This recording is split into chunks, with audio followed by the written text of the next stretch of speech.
David. Welcome back to This is Horror. Well, thank you for having me again. It's very Yeah, cool to be back. yeah, it's been around a year since I last spoke to you, and that was, of course, for the House of Bad Memories launch, my novel that you were kind enough to blurb. And Mhm. so I'm wondering, as I always do, what have been the biggest changes for you, both personally and professionally, in that time? Oh, do you know, I wish there had been some changes really, because I'm kind of stuck a little bit. That doesn't sound very enticing or exciting for people to listen to, but it's just I'm just being honest here. I think when we spoke last time, I was telling you about the stuff going on with Hater film wise that I'm not allowed to say anything about. And we've spoken by email about this. It's still stuck. And I don't know if it's going to happen or if it's not going to happen. Um, I really don't know, and I can't call it. But this has been happening for about 15 years, so it's nothing new for me. But the difficulty this time is I feel that I'm at a position where I've got to make a decision and say, right now, do I just keep holding out for this, or do I just say screw it and let's get everything back and go the full independent route again? But until I know one way or another what's happening, I can't do that. When we spoke last year, I think it was either the beginning or the middle of the writers' strike, so that's held everything up a little bit. Had some encouraging news on it earlier in the year, but now it's kind of gone quiet again. So yeah, I've got that going in the background, which is kind of affecting everything. So in the meantime, I'm just trying to write new stuff, go in different directions, and put different books out just to keep some visibility. Yeah, and talking of those books, I mean, let's just jump into the book that we particularly want to talk about today, which is your most recent release, and that is, of course, Shadowlocked. So, to begin with, what is the elevator pitch for that story? Elevator pitch. I am so bad at these things. So this is what I normally tell people, and I think you're supposed to do this really quick and concise, but I can't. So here comes the whole thing. Married couple on their way home from a party late at night. There's an incident on the road. They come off the side of a bridge, end up in a river. The wife dies. The husband escapes. When he wakes up, he tells the police that they were rammed, that somebody forced them off the road. The police say, "Hang on a second, mate. Are you sure you're not still concussed because there were no other vehicles around?" So he's trying to work out what happened and why his wife lost control because she was driving and why they ended up in that situation. And then she reappears in a kind of, is she a ghost? Is she not a ghost? Is it something wrong with his brain? Is this something to do with the occult? But she comes back and they realize together that until they've sorted out exactly what happened, neither of them are going to move on. There you go. Yeah, and there's so much that I want to talk about pertaining to Shadowlocked, but I think it would be quite helpful to know what was the genesis for the story. What was the reason that you decided to write it in the first place? It's a story actually that's been hanging around for, believe it or not, about 30 years, which just shows how old I am now. When I wrote my first book in 1994, I had it released a couple of years later. That was Straight to You, and managed to sign a publishing deal with a very ropey publishing house, but it felt like the real deal at the time. And as that was happening in the background, because the process took about a year, I had this burst of creativity and I wrote a book that turned into the first autumn novel eventually. I wrote a novel called Trust. And then I wrote this book, and it didn't really have a title, but it was about a guy who was involved in a car crash and he was sent away to recuperate and started seeing this ghostly girl who, the more that she was around, the more real she became to him. And the crux of that story was that it was kind of having a relationship with a ghost. and his family was saying, "You're out of your bloody tree," and he was saying, "But no, no, she's really here." And they have him committed. They're going to he's going to be operated on, and he's thinking, "Shit, if I go through this, then I'm going to lose her forever, even though she might not really be there." And he breaks free from hospital, etc., etc. So it was a very different kind of story, and it was like it was quite boys' own, not boys' own, the pop band, boys' own, as in that's it, Bob. That was a kind of a comic for boys back in the day before my time, when it was very gung ho and I'm a soldier, you're a soldier, let's have a scrap, lads, that kind of thing. It was very much very basic. It had absolutely no depth to it whatsoever. That my first version of this book, because I didn't have any depth to me, because it was before I got married, before I had kids, and I was just some random 20 something bloke with no life experience. So it was entertaining enough, but it never went anywhere. And this kind of before we started recording, we were having quite an in-depth conversation about um, kids and ex-partners and so on and so on. But just to tie back to that, even though nobody who's watching this now heard it, um, another element that happened in those years, those intervening years between me having a first stab at this story and now, was that my wife and I got together, and she went through a very difficult divorce, and I've got step kids, so there were lots of custody battles, and basically the crux of it was the guy.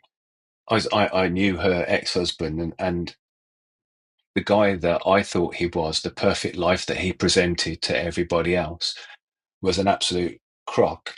And the reality was that he was an absolutely awful person to be around, who was causing a lot of harm to the people closest to him. And it always fascinated me. It was hard going through at the time, particularly for my wife and stepkids, but it always fascinated me looking back at how successfully this guy presented a version of himself to the rest of the world. You think you know somebody, but once that front door's closed, who knows what could be going on back there. So that really was the missing element to the book. It was this relationship that's interrupted, and the more you look into it, the more you see that maybe things weren't as you thought they were. I'm trying here, and I'm saying a lot, I'm probably saying very little with all these words, but I'm trying to skirt around the crux of the book because I don't really want to give too much away. Yeah, yeah, and I think this is a theme that we're going to have throughout this conversation because, in many ways, this book is really a book of two parts. I mean, to begin with, it feels like a poignant study of grief and of loss and of mourning and what on earth you do when your whole world has been taken away from you, something that you previously hadn't imagined and certainly hadn't Yeah, imagined at such a young age. But then, in the kind of second half, which you've certainly alluded to, so I don't think it's more of a spoiler than anything we've said. yeah, There's this unraveling, or things are not as they seem, and there's hmm almost something a little bit Jack Torrance about it. Hang on, do I mean Jack Torrance? Is that the The guy Shining. from The Shining? Have I Yeah, said the yeah, right? Okay, yeah, Yeah, yeah, I yeah, think so. yeah. Yeah, yeah, all work and no play. yeah, yeah. Yeah. Yeah. Exactly. It's early here, as I've said off air, but apparently we're referencing things off air in this conversation too, just to No make holds things barred. interesting for the listeners and the viewers. But but yeah, there's almost a mystery element, a breakdown element. Is this the second half? Is anything goes? The first half, you think maybe you've got it figured out to a point, and the more that this book progresses, the more you realize you haven't figured anything out. Right. Do you know what? It's so cool to hear you say that, and I really appreciate it, because it was such a change of direction for me, this book. And I'll be honest, at the moment, the sales haven't been great because I don't know how to push it. I don't know how to promote it because I'm Mr. Zombies End of the World kind of guy, and I've suddenly got this book, and I'm thinking, where does this go? But it's really gratifying to hear you talk about it like that. Yeah, I It, think it that almost feels like an end of the world singular type thing. It's Yes. it's an it's an apocalypse of one person. Yeah. And I'm trying to avoid spoilers and things like that, but like what Michael was saying, the cracks in the seams are not as apparent until you start going into it. And like what Michael said, the halfway point Mhm. is is a game changer. So you set the hook and you reel us in, but then you're like, oh, I've got an auto reeler.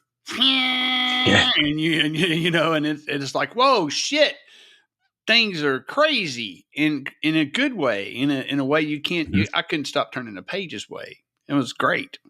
Oh, that's so cool. Thank you. So I'm just going to grin through the rest of this now because I've had such little chance to talk about this book with people, so it's brilliant to have the opportunity to big it up a little bit. Mm-hmm.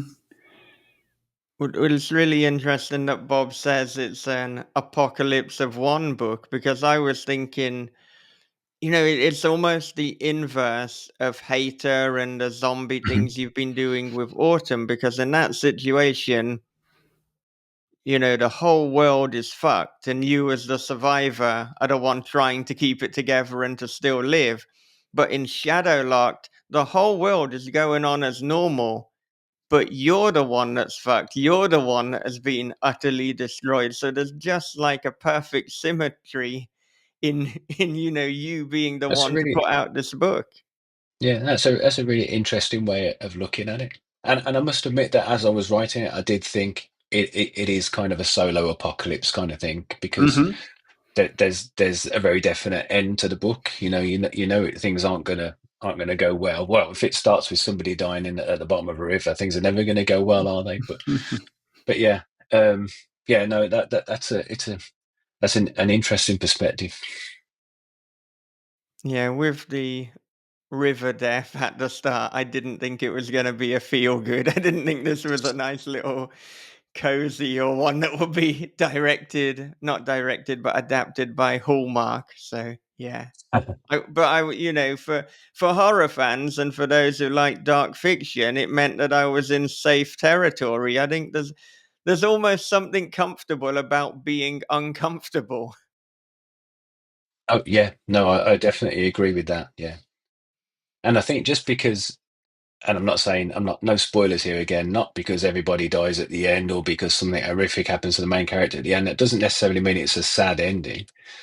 I've written books in the past where the entire world dies at the end, and stories where everything goes to hell, everything's destroyed, but the story itself still has a happy ending because your characters maybe get the validation or the justification that they've been looking for through the story rather. Yeah, and I particularly like with this one as well, which we've alluded to, that at different points in the narrative, you're rooting for different people. And Mhm. because everything becomes so confusing, but in a good way, as with any mystery, yeah, you're not sure. Should I be on this person's side? Should I be on that person's side? And then I think it's a great commentary on how, as human beings, we're all flawed. We're all painted in these different colors. There is no black and white. I mean, it should be obvious that there are some characters that you're probably going to like less by the end of it, Mhm. but everyone is messed up. Everyone has done things that, weren't necessarily ideal. And that is Yeah. a reflection of the reality that we're living in. I think, yeah, absolutely. I think it's a great narrative device to use. And I think I stumbled on it by accident when I was writing Hater first time around. When you get to a point and you're assuming it's going to go one way and then it goes in a completely different direction. And I think it's interesting to kind of wrong foot people, get people rooting for the wrong person or rooting in the wrong way for somebody. Do you know what I mean? I've been toying with the idea of writing a book that starts off as 3 completely separate stories with 3 main characters that you all root for, and then we get to the midpoint and only one of them can be successful. So 2 of them are going to have a really shitty ending, because I just think it's really interesting. Life isn't great all the time, you know. When for every action there is an equal and opposite reaction, and it's true. The laws of physics apply to the laws of life. I think that if you get something, somebody else has lost something. If you achieve something, somebody else didn't achieve that, and it's a difficult thing that I don't think we talk about enough. So I don't want to get onto politics or anything, particularly not for you, Bob, because it's a difficult week, I know. But Mhm. it's the same thing with politics. Every decision a politician makes will negatively affect some people, but we don't talk about that. We never mention that.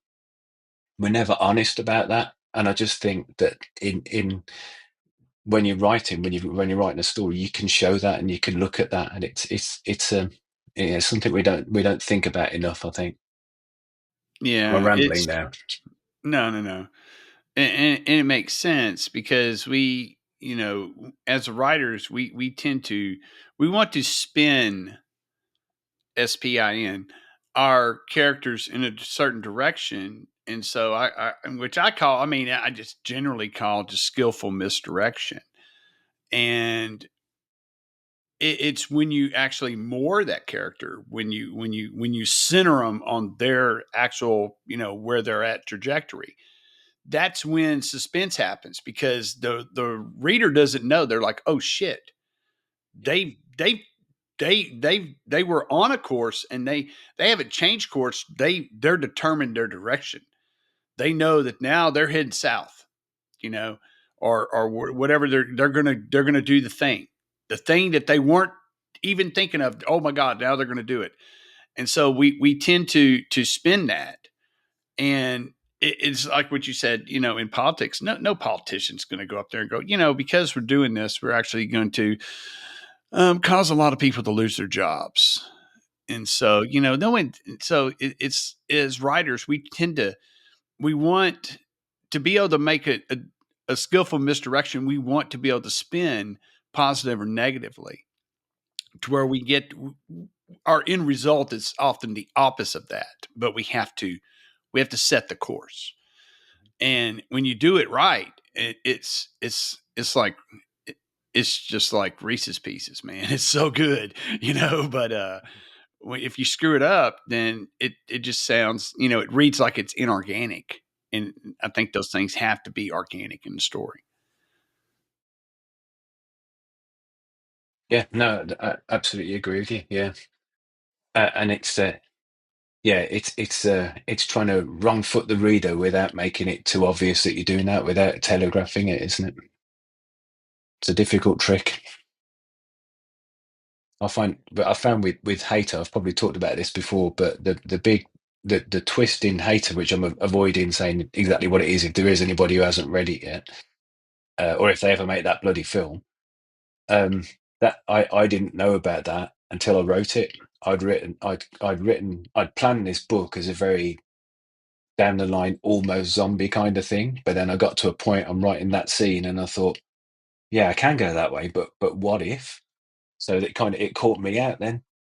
And at the risk of sounding pretentious, it's I think as you're writing, you get to know your characters a bit more. As you go through each draft, you get to think, well, all right, I've created this person, and now I've got to know them. They really wouldn't behave like that. They behave like this. So I think there's an element of you being caught out by your own characters. That sounds really wrong, doesn't it? That sounds like I've got a problem. I Voices in think my head, kind of thing.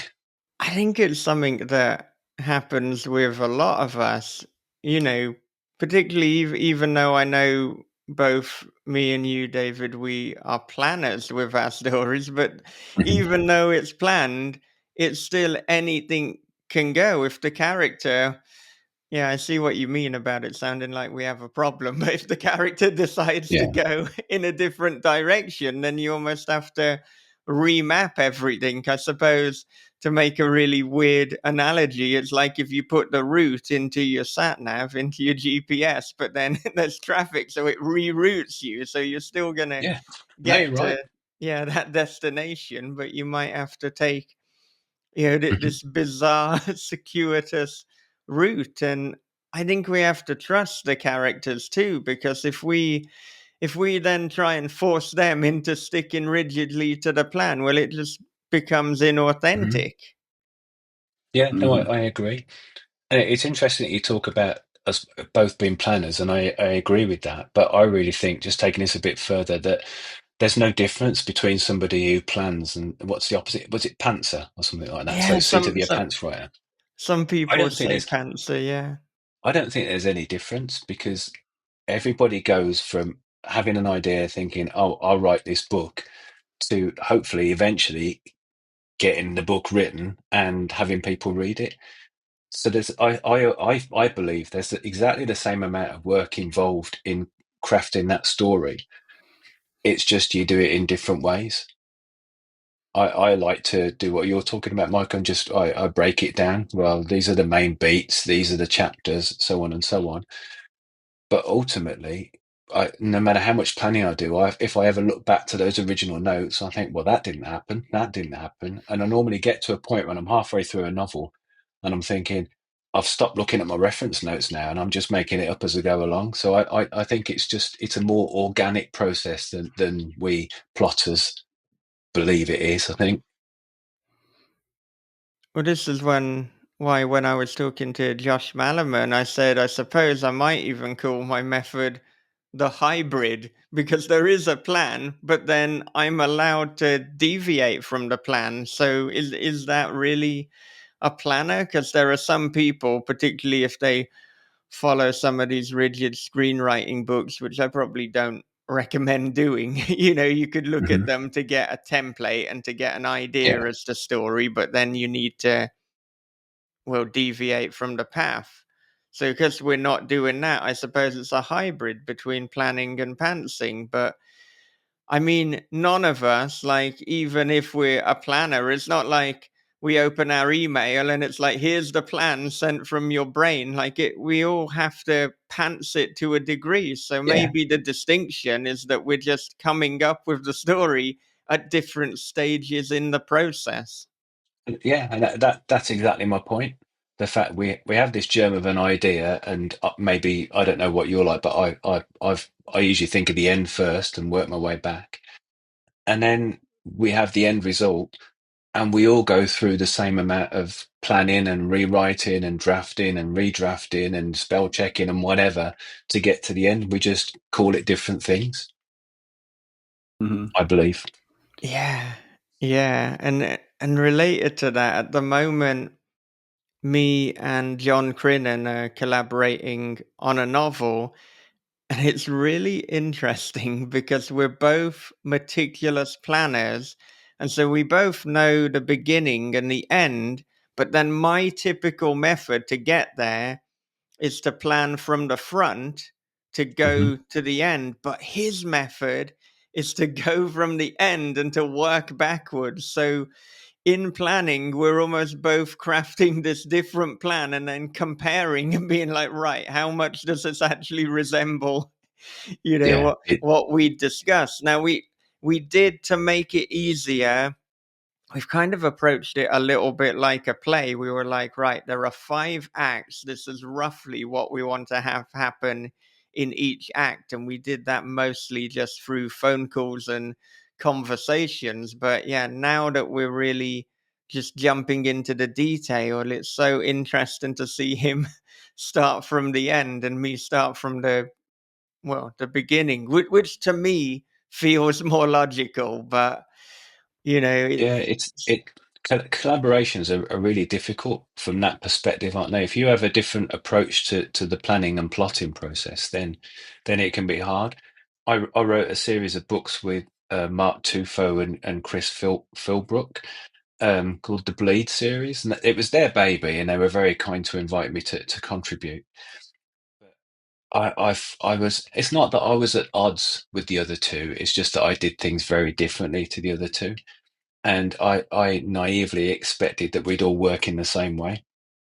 So the first book, I we wrote a third each because we were all introducing a set of characters that would all meet up in later books. So that was fine. And then I wrote the start of the second book and said, there you go, gents. And then it went just all over the place and barely managed to get it back. And then we were getting to the end of the third one and thinking, this is a trilogy. We need to tie up this story and to getting them to the way we thought about things made it very difficult to get to the end. My OCD brain, the only thing I could say was, well, I'll write the last third of the final book so I can wrap it up the way I want to wrap it up. But it's really difficult, and it's yeah, I find it hard collaborating for that reason. I have such a set way of doing things that it can derail the creative process a bit, can't it? When you're having to adapt to the way that somebody else wants to grow something.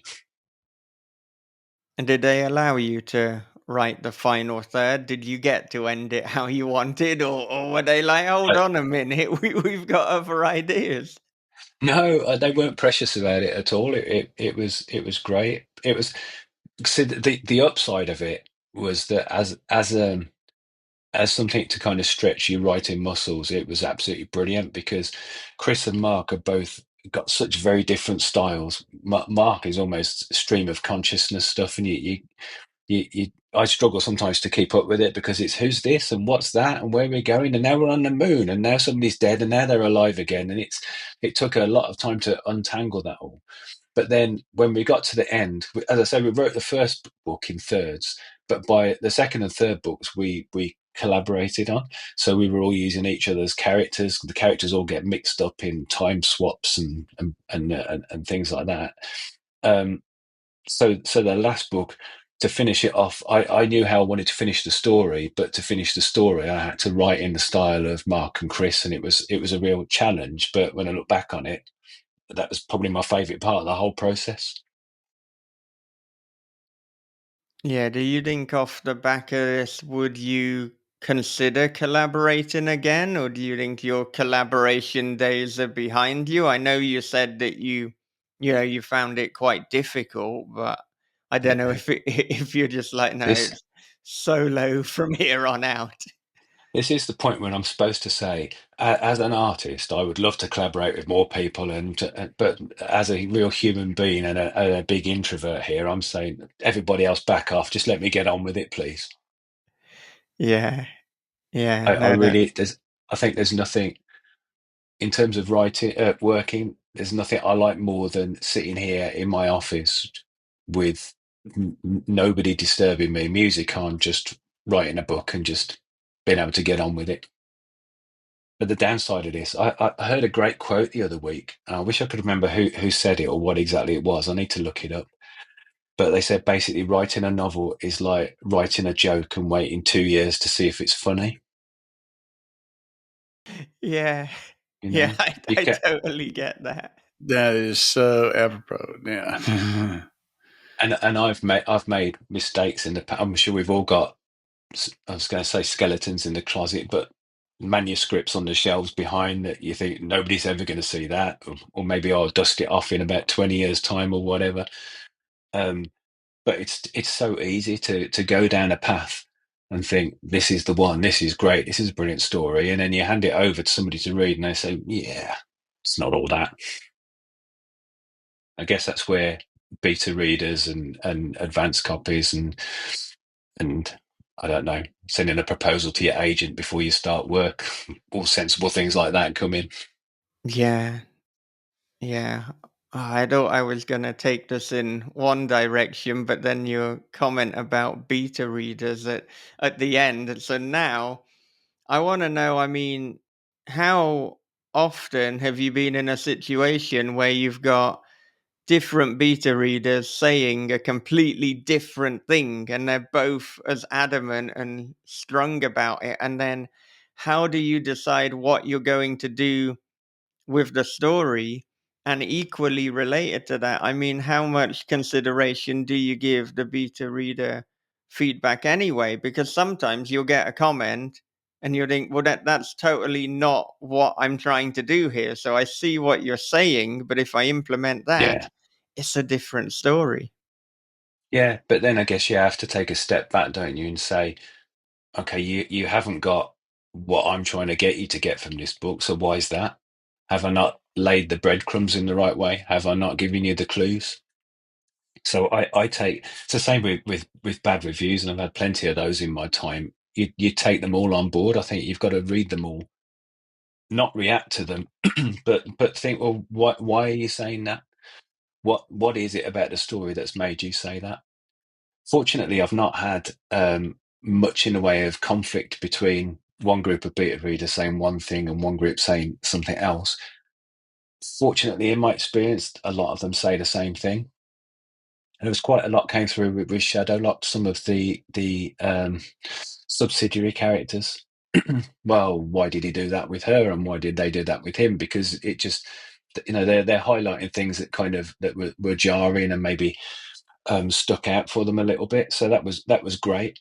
And I've just had comments back on my hopefully my next book, which will maybe out next year. And there were a few people that said, well, okay, well, his missus is a bit hard on him at the start. And then he makes a sudden change with the missus at the end. And it's just little things like that about relationships.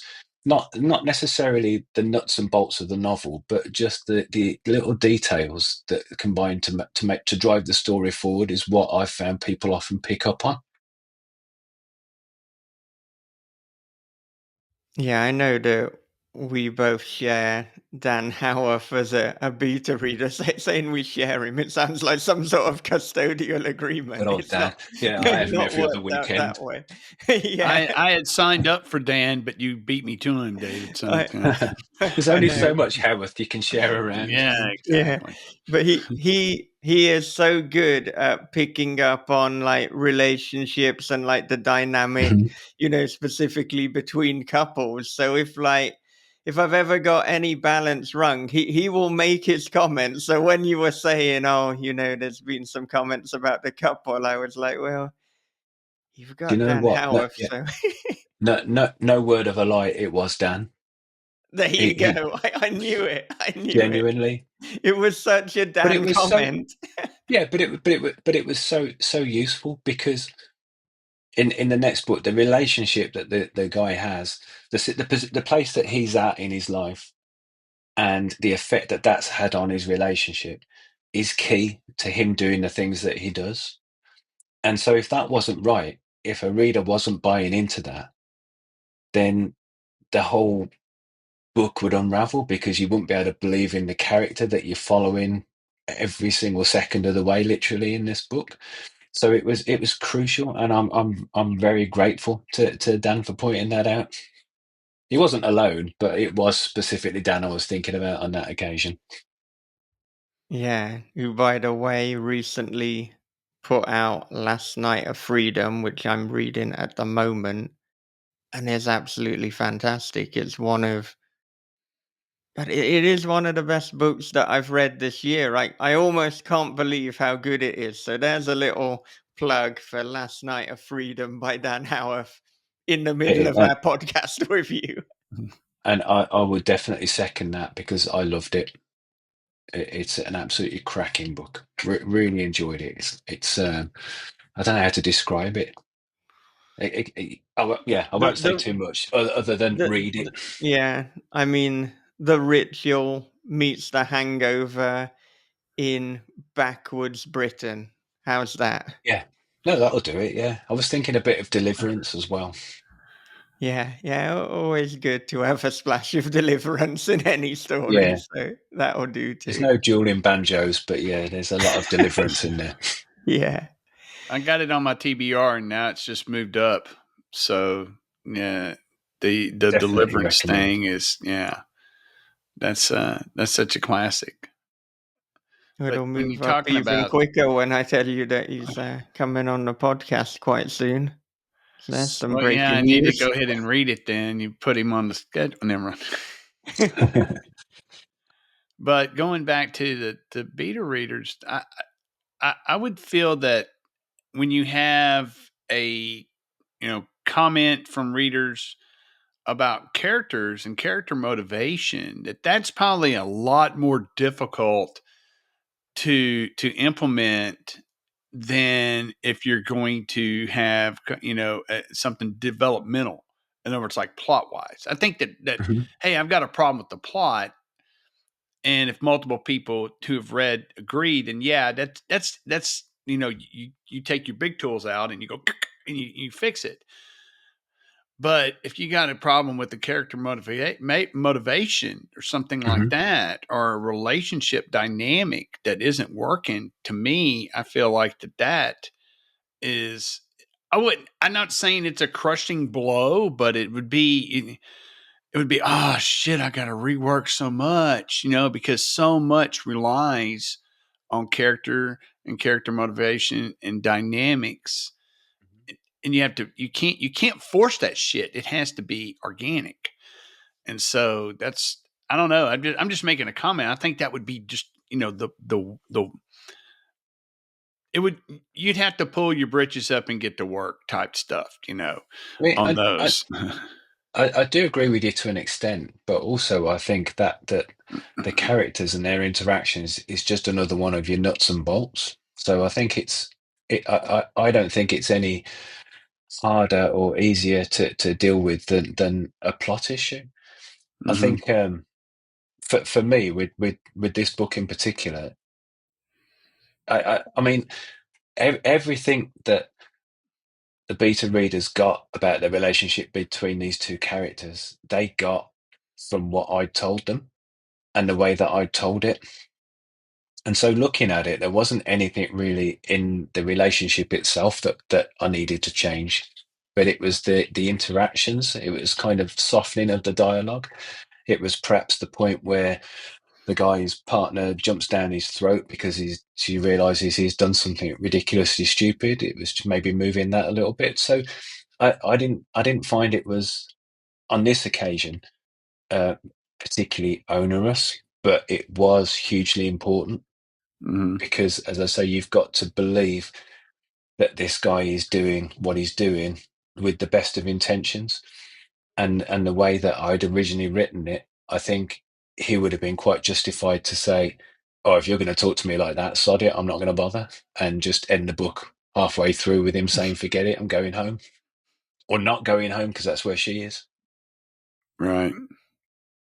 I mean, you make some bold moves with your fiction, but that would be one hell of a bold move if you're like, right, What, I he's just stopped the gone, book halfway he's through? left, Uh, and then it ends. Yeah, It yeah, seems like no, the no. kind of thing Chuck Palahniuk would do because he doesn't give a damn about convention or rules. I think there's a lot. Yeah, it wouldn't work in terms of a novel, but I think it's really interesting. I think major character deaths are about as close as you can get, and I love to build up with somebody and really invest in somebody, and then just casually kill them. I think I did that back with one of the early autumn books. I think it was Purification, and I'd got this guy. He was a university lecturer, and he was kind of like father to a group of survivors, and they were all relying on him. And he just gets caught in some crossfire. Oh, where's Bernard? Oh, he's dead. And really, the impact of that for the remaining characters was huge. And I think that in dying like that, he probably cemented his place in the story more than he would have done had he just carried on as a normal survivor and made it through to the end. Yeah, I feel that surprisingly in horror, in horror fiction, I should say, we don't always see or often see main characters dying halfway through. Like most of them do get to the end or, they die in the final act. But Yeah, no, you're right.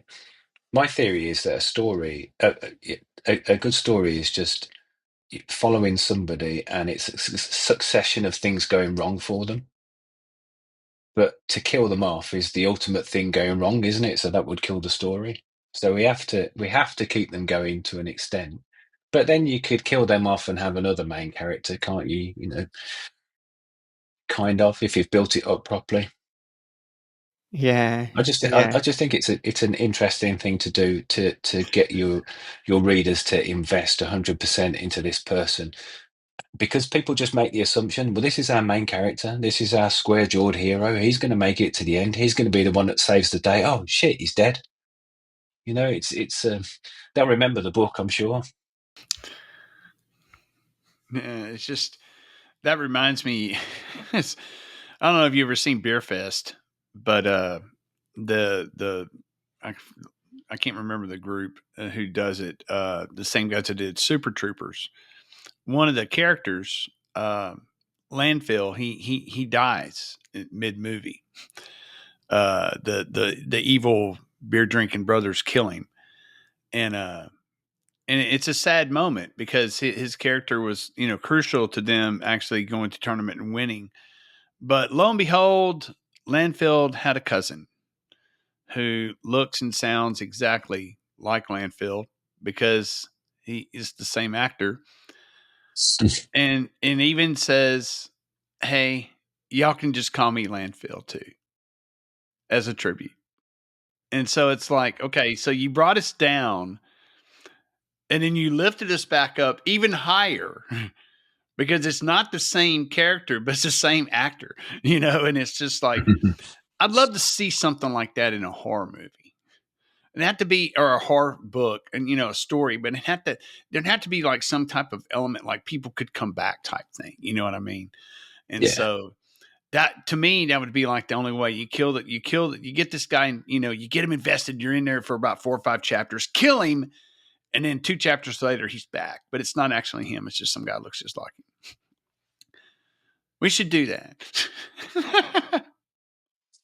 Or just have the wife die at the bottom of the river and then come back to work out with her husband why she's died. Yeah. Yeah. Oh, yeah. Exactly. That's not me crowbarring us back to Shadowlocked. It really isn't. There was no crowbar there. It worked perfect. I was gonna segue us back in a minute, but I will say with Beerfest to somehow bring us away from Shadowlocked as quick as we got there. That is one of the dumbest sounding things I have ever heard in a movie, and I now completely want to watch it. That sounds like, you know, the kind of thing that would inspire my more comedic moments, like in Daddy's Voice. And now we're referencing books that I've written that only you two have read, and that hasn't even been officially announced yet. But that's the kind of podcast it apparently is today. Yeah. Anyway, back to You should watch Beer Shadowlock. Fest. No, not Beerfest. We're getting away from that now. I So what, will we're going to watch have it. Daddy's other boy or Uncle's boy? Is that the next one? Oh, Uncle's Boy sounds all sorts of Uncle's boy. wrong. Oh my goodness. Sorry, yeah, back to Shadowlock. Come on, this is important. So, of course, you said at the start of the conversation that this is an idea that you had for 30 years, which is really interesting because in many ways this feels so kind of timely and like the kind of story that you couldn't have written at any other point in your life. And I mean, particularly at the start when the protagonist, Adam, is ruminating on loss and grief and death. I mean, I know because we spoke about it last time, you had a heart attack, which had obviously Mhm. brought, the idea of mortality closer to home for you. So I wondered, was in fact the heart attack something that I don't want to use the word inspired, but was this an impetus for you to write this book and to explore mortality Yeah, and losing a loved one? I think it was, yeah, and I think it's something that comes up a lot in the fiction that I've been writing. It's it was next April. It'll be 5 years, believe it or not, since it happened, and it it's increasingly playing havoc with my mind. I find it really hard to deal with sometimes how close I got to dying. when it first happened, it was the biggest impact. I thought I got away with it really, really lightly in the end. There was only a very small amount of damage to my heart. I was able to carry on doing everything that I had been doing. I used to run races, but I've been banned from that now. But I do still run a few times a week. So to all intents and purposes, I thought, oh, that was a close shave. I got away with it there. But it's only afterwards when I researched it a bit more, and when I've heard other stories, you realise, oh shit, that really was close. And I am fit. I was fit. There was absolutely no indication that it was going to happen, and I still to this day find that absolutely terrifying.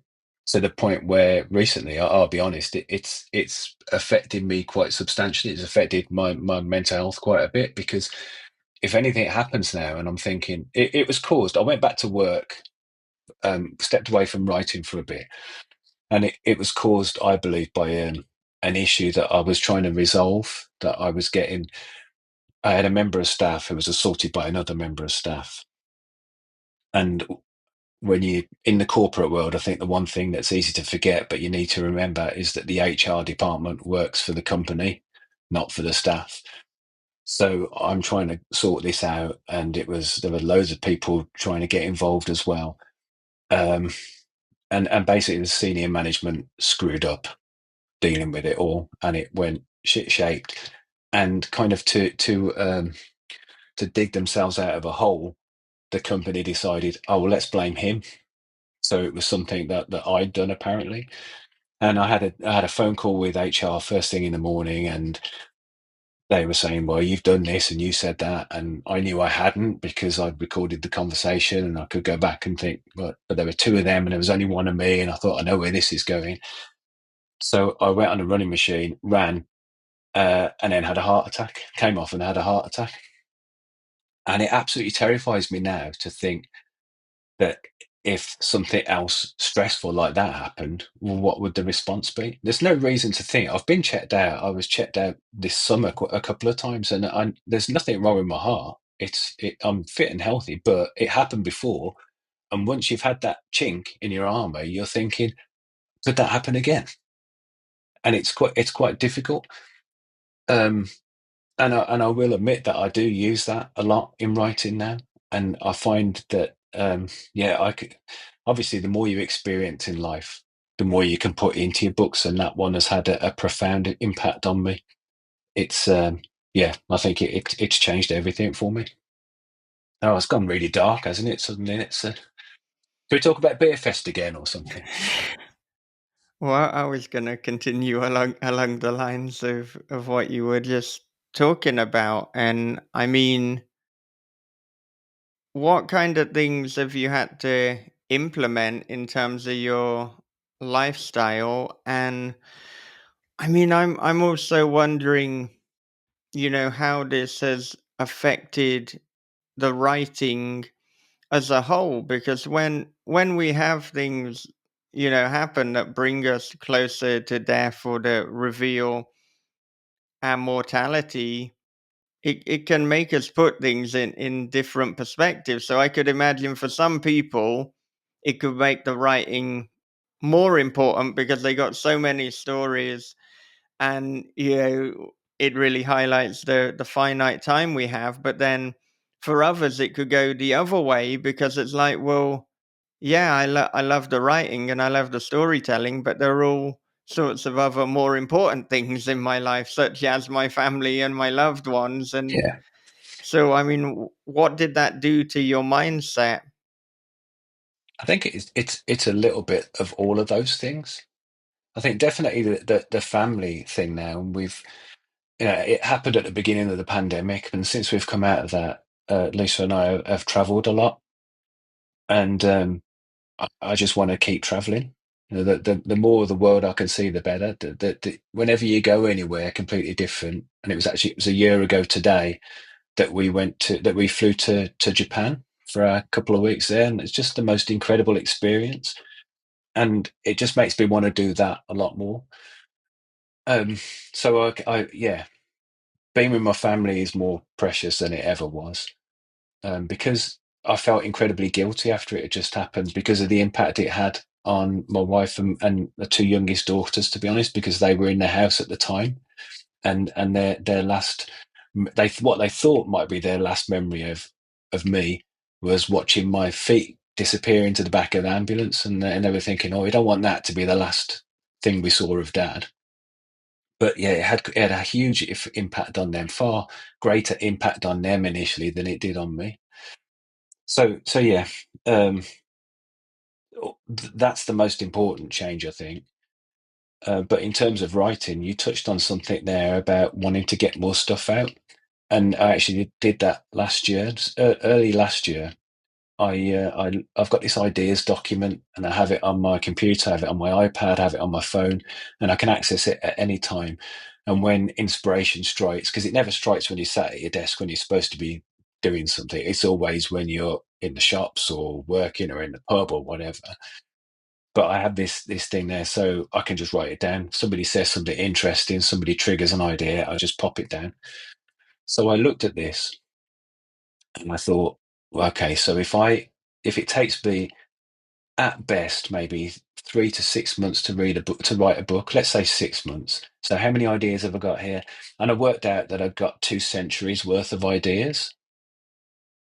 And you think, shit, I'm never going to be able to do anything with that. So I went through a phase last year where every month I just grab a random one of those ideas and just bang out a short story and put it on my website. And that was absolutely brilliant. That was so invigorating in terms of writing, because you're not focused on this one big project all year. I was still focused on a big project all year, but also I could just dip in and out and write in these different voices and different situations. And I think it's really healthy to have a good mix of things going on when you're a writer. So I think, did I answer your question? And I seem to be rambling a lot this morning. Yeah, you certainly answered the part about, the mindset to writing, and then because for some reason, as I am wont to do, I combined two completely different questions. The other was, I mean, in terms of the heart attack, you said that it happened after you had the thing with HR and you had the phone call, and then you went on the running machine. Mm-hmm. And now you've gone from obviously running in competitions to now just running presumably shorter distances a couple of times a week. So when you initially had the examination, I mean, was there something that all the kind of long distance running had? Was there a problem with the heart's condition? You said your heart is healthy now. I mean, the idea that you just got stressed, jumped on a running machine, and then that triggered it is Mm-hmm. terrifying. I mean, sometimes it's as simple as that, but I wondered, Yeah. what was there a kind of I health think, issue that was underlying, and then you've made these changes to make sure that doesn't happen again, or yeah. There was some clogging in one of my arteries, because that's what it is, isn't it? It's an artery getting blocked. That's a heart attack. Um, and yeah, since there has been a change of diet and a change of various other things and medication that ensures that hopefully that won't happen again. But both my parents died of heart disease, so it's also something that I've inherited a propensity for from them. But still, at the age of, I think I was 49 at the time, I wouldn't, if I'd had to bet on what was going to finish me off, I wouldn't have put a heart attack at the age of 49. It's just, it did come out of the blue, and that's what I struggle with more and more now. I think the more time passes since it happened, whenever there's anything difficult to deal with at home, if there are any issues, if I'm concerned about something, my brain goes into override and starts thinking, oh shit, is this going to cause a heart attack? Is it going to happen again? It's yeah, it's the the unexpected side effects that have really, that have really caught me out. And then do you go for checkups to kind of monitor, kind of regular or as regular as the NHS will allow these days Well, well, basis? well, Well, that's the thing, and I think that's what had particularly played on my mind this year, because it was coming up to a 5-year anniversary, and I'd never seen a doctor about my heart. It was all done on the telephone initially through the pandemic. Once I was discharged from hospital, all the follow-up appointments were done on the phone, and I'd never sat down. So I just went to the GP and said, "Please, can you just give me some reassurance and just check everything out?" And they did. And I went to hospital and got checked out, and they, yeah, given a clean bill of health. But I think it's the chink in the armor. That's what I'm getting at, because until that point, I was, yeah, that's the guy that guy there runs half marathons and he does this and he does that, and I felt, not invincible, but pretty good. And it really, it's a massive blow when you realize you're not.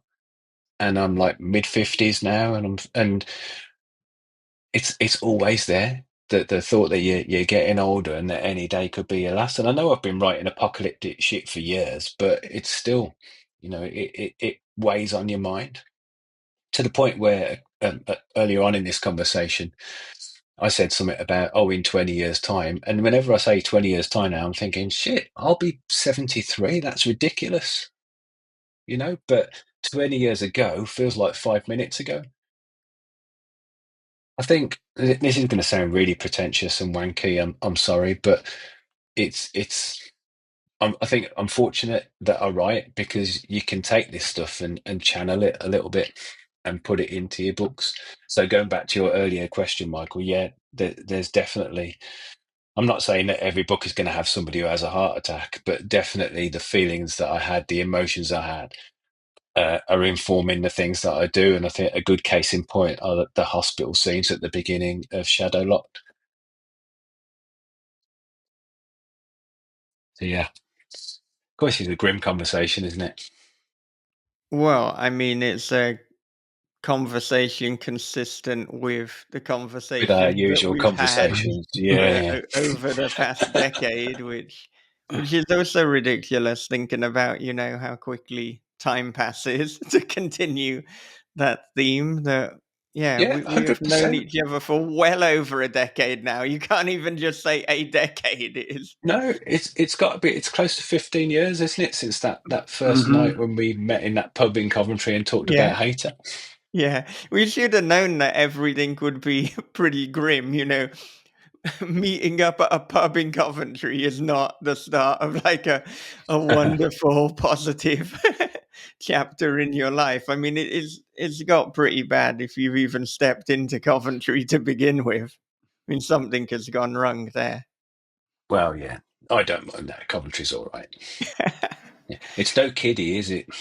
Oh my goodness, it is no kiddie. Which I'm trying with my fiction to slowly get Kidderminster on the map. I'm not sure if the mayor of Kidderminster would be terrifically happy with my promotional efforts. I don't often say a lot positive about it, but I've got to admit, getting it I into don't. some stories. Yeah, Kidderminster's about 20 minutes from here. And my car came from a garage in Kidderminster, so I take it there once a year and usually wait for it. I can't be bothered to come home and go back again. And like last couple of years, I've been walking around Kidderminster for half a day, and there's some canals and there are restaurants and everything. I'm thinking, why has he got such a downer on Kidderminster? It's all right. Yeah, just just my childhood and some unfortunate events. But honestly, Yeah. I didn't think you were gonna conclude that it was all right. I mean, last time I was in Kidderminster, this has now turned into the This is Kidderminster podcast. I was walking through the town center, and in fact, this does come into to Daddy's Boy again, not released, not announced yet. So great reference, but it just does feel like the high street of broken dreams. I used a very similar phrase because you've got so many shops that are just boarded up. You used to be a retail paradise with Tandy and Woolworths and Index, and it's all gone to shit now. But it is not just Kidderminster. This is Yeah. I guess like the kind of Midlands and Northern landscape where there's less money being put into these smaller towns. And there's a lot more kind of internet shopping now, so you just have these areas that used to be burgeoning areas of commerce and retail, and they're just nothing. Yeah, no, I think you're absolutely right. It's not Kidderminster specific. It is something that's happened to the UK over the last decade and a bit. 14 years perhaps is the measure that we often talk about, because that's when the Tories came in. And yeah, it is sad. Everywhere's lost their Tandy and their Woolworths and their British Home Stores and their Wilko. And Bob's thinking, what the hell are they talking about? Yeah. No, I'm not, because I see it I see a direct reflection of that right across the street from where I work.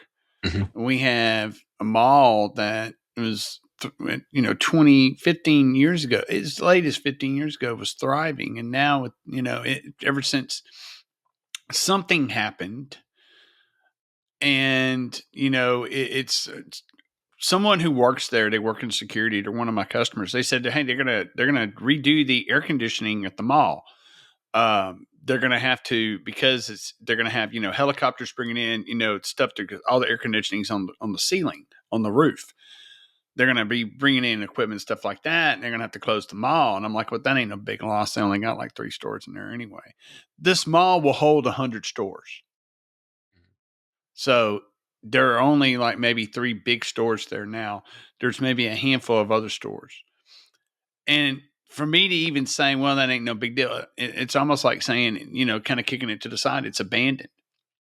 But yeah, it's like something's what you're talking about 15 years ago. It's like it's worldwide, Yeah, you know. yeah, It's I think it all goes back to greed, but that's just me. you know, someone's making money off someone. You know. yeah. It does always go down to greed. Mm-hmm. Yeah, I think first thing we need to do is outlaw billionaires, but that's a whole different story. Yes, we should. So continuing to talk about Shadowlocked, obviously a big part of that is the ghost, and is Lucy returning, the victim of the car crash that we spoke about before. Now, I'm wondering, what was it like writing about a ghost as an atheist, and not only as an atheist, but there's like quite a lot in this that the protagonist kind of doesn't really believe in ghosts or an afterlife either. And Hmm. yet here he is being presented with one. Yeah, no, it's something that I'm increasingly conscious of. I whenever I'm starting a new project, I end up going down a bit of a rabbit hole and tying myself up in knots. Um, as an example, I've been writing a short story for an editor I've worked with in the past, and it's like a 8-10,000 word thing, and it's about demonic possession, which by its very nature I don't believe in. So I struggle, and my brain is far too logical sometimes, and I wish that I could just take off the shackles a little bit, because I'm automatically thinking, oh, why has that happened? And how can that have happened? Yeah, but if that's happened, then this has happened. And I found that I spent so long preparing this short story. I like wound myself up into a loop trying to work out how this demon could be there, how it could have happened, how it could have been transported there in a box containing a Ouija board. I'm looking at the practicalities of it and missing the point of the story. And I think the same's true of Shadowlocked. Um, I'm just trying to skirt around revealing whether she's a ghost or not, because we don't actually know, because it's the main character's perception of what's happening to him. That's all we're interested in. I have to accept that there's an element of the unknown everywhere, isn't there? Now, we've been in the break. We were laughing about our technology issues and how just refreshing a browser can sort everything out and get everything back to how it was. But to me, what goes on in my computer box is just it's black magic. I can make it work, but I don't know how it works. And I think I have to try and take the same approach with ghosts and things. You know, if I don't believe in ghosts, but I can't categorically say that I'm not going to see a ghost because I might be wrong.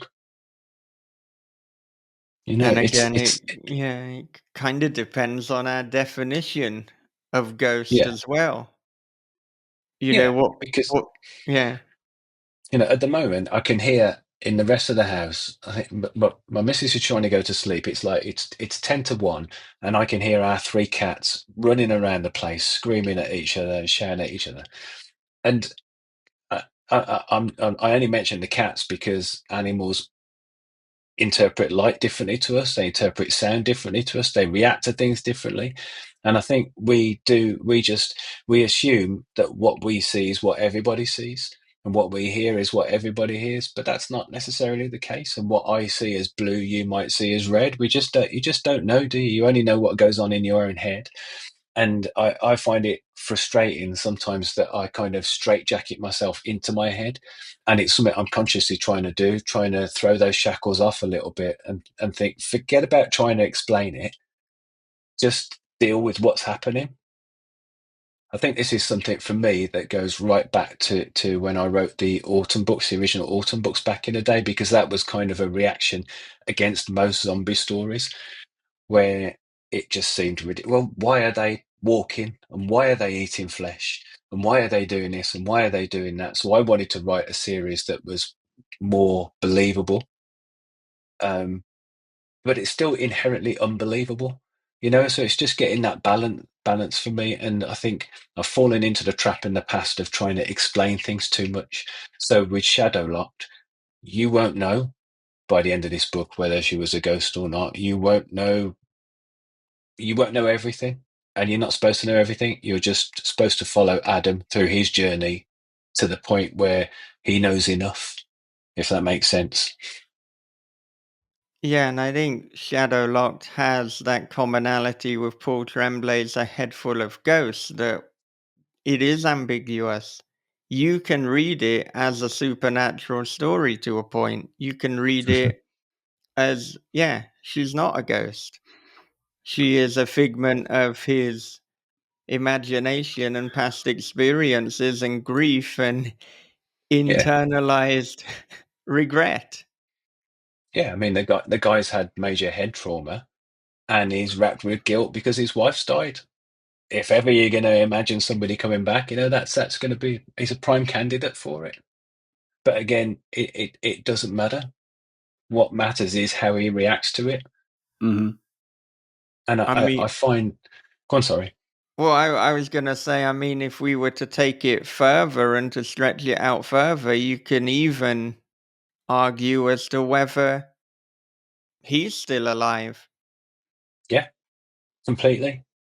You just don't know. I remember it's become a bit of a cliche now, but again, something that I wrote in one of the early Autumn books when I was trying to rationalize this for myself. And I'd got characters arguing about why the dead were walking, and one of them says it doesn't matter. They're walking. That's all we've got to think about, and we've got to deal with it. And the line in the book is, if you get knocked down by a car, you don't care what color it is, you know. And that's I've tried to stick by that principle. You don't need to explain everything, but having a logical brain, I also feel a need to explain everything. So it's a bit of a conflict. But yeah, I'm consciously trying to not restrict myself as much. So to be a bit more fantastic, I guess is the word to use, and just chuck stuff out there, ideas out there, and not worry so much about, well, why did that happen? Why did he do this? Why did he do that? And it's something that the next book I've got hopefully coming out next year, Dirty Day. is it was fundamental to getting that book finished, because there's a guy at the beginning of that book who, I can say this much because it doesn't give too much away. He's down on his uppers. He's not in a good place. Goes for a job interview, doesn't get the job. Hounded by debt collectors. Really pissed off. Wants somewhere to hide. He's in a shopping centre. Goes to the toilets, and while he's in there, he hears a phone ringing, and finds this mobile phone that's been left in one of the cubicles. And he answers it, and the person at the other end of the phone says, I really need his phone back. You don't know how important this is. You've got an hour and 20 minutes. Like, if I can get it back to me by 1 o'clock, I'll give you 10,000 quid, I think it is. And so he decides, well, I've got nothing to lose. I'll try it. I'll do it. I'm in London. It's only 10 miles. I can do that in an hour and 20 minutes easily. But it was just, I'd be thinking, well, I've got to let Lisa know, and then I've got to sort this out. And I've got to be here at 2 o'clock. I've got to be, you know what I mean? You've just got to let go sometimes and just think, okay, well, we'll do it. We'll see what happens. And then with this story, it spirals. You know, I've compared it to the book that you've got coming out that you haven't yet talked about. In that, where you start, you're going to end up somewhere very, very, very different. And I love the fact that you get to the end of Dirty Day and you think, how the hell did you get back from there? But the trick with that one, I think, the key for me is making it believable enough so that people can think, well, if I was in this guy's shoes, I'd do the same thing. Because you would. It's just with Dirty Day, Isaac's given logical decision after logical decision after logical decision, which just gets him into a completely illogical place. So I don't know if that made any sense at all. And again, we're talking about books that don't exist for the general public at the moment. It does make a lot of sense though, because you don't. And to me, when you get into stories, especially ambiguous stories, when you give the baby away, when you give the secret away, it ruins the mystery. There's a show that's on right now, and I know a lot of people are watching it, and I think it's in its third season. It's called From, and it's about a group of people who are trapped in a weird town. They're from all over the world, all over the United States. And the problem is that they can't. Every time they try to escape, it loops back. There are terrifying creatures that resemble humans in a lot of ways, but you find out at the end that they're not human, and right before they kill you. And for the love of God, please don't ever explain. If you're listening and you're one of the creators, just don't fucking explain what it is. Yeah. Okay, because it doesn't matter. It's why Del Abyss books started with the cipher by Kathy Koja, because you don't know what the fun hole is, and it doesn't fucking matter. What matters is the characters and their reaction to it. Yeah. And that's, to me, that's what helps me as a skeptic in supernatural. I'm like you, David. I want to get bogged down in the details because I find a lot of that shit fascinating. I love reading about the occult and stuff like that, and I love the mechanisms. But I'm not going to sit there and take the time to either one research some type of arcane ritual or make one up, when all that matters are the results of it. And usually magic doesn't work the way that it should, just like life in general. So, that's, to me, when you over explain it, you're ruining, you're taking away whatever fictional power that you have. Things have to make sense for the characters to have to you know to be organic. That's, to me, that's the most important thing. I think there's a great example in popular culture that really explains this, and that's Star Wars. And I remember being 7 years old and going to see Star Wars and being absolutely blown away and seeing all the films, fantastic. But then Disney got involved, and now, and it's the same with superhero movies. And I know that's Disney as well, but the Marvel films, they spend so much time explaining everything, and you've got to have seen that one to know who that person is that's coming into this one. And I'm going to give you the backstory of this person. Oh, and here's a character you didn't think was going to come in here, but I'm putting it there to sell a few more toys. And I'm exaggerating a little bit here, but there is so much circumstantial stuff and unnecessary fluff that they put in there that they just forget to tell a damn good story. The whole point of telling a story gets lost because it's all product placement and character placement and trying to explain this and not break that law and not break this law. I just love at the moment. It's why I've really gone on to writing standalone novels, because I love the freedom of just, here's the story, here's the start and the finish. And when you finish this story, all right, you might ask me what happens to this character or that character, but I don't know. You know as well as I do, because I'm not writing that book. I'm writing another one now. There's a lot of freedom to be had, I think, with doing something completely insular like that. Yeah, and we're gonna go all over the place with this conversation, if you didn't realize after If we over an haven't hour of already, it. But BFS, Star Wars, mental health, heart yeah, attacks, yeah. books that nobody's heard of. Right. Well, I mean, talking of books that nobody's heard of, at the moment, both of us are kind of writing books that are, more so than ever between genres. Mhm. You were talking before that you've had difficulty with the sales of Shadowlocked, and it's difficult to know how exactly do you market this because it is a thriller, but at the same time, it's not what somebody stereotypically imagines when they hear thriller. It is a ghost story, but it's not the stereotypical ghost story. And there's certainly an argument that there are elements of horror, there are elements of crime, as kind of domestic and social commentary. You said that the next book that you're putting out is also kind of in this between places genre. It's Yeah. a dark thriller, but in terms of that, what what do you think you'll be doing going forward? I mean, are you looking to just kind of continue putting these out yourself and independently? I mean, you did mention it could depend what happens with Hater. Would you look at going to a traditional publisher and seeing if you can pitch it to have their marketing team and their distribution behind you? Has that ship kind Yeah. of sailed at this point? I mean, I, and I I don't know is the answer to that. I still have an agent, but to be honest, he's dealt with more of the film stuff for me in the past rather than books. I love independent publishing.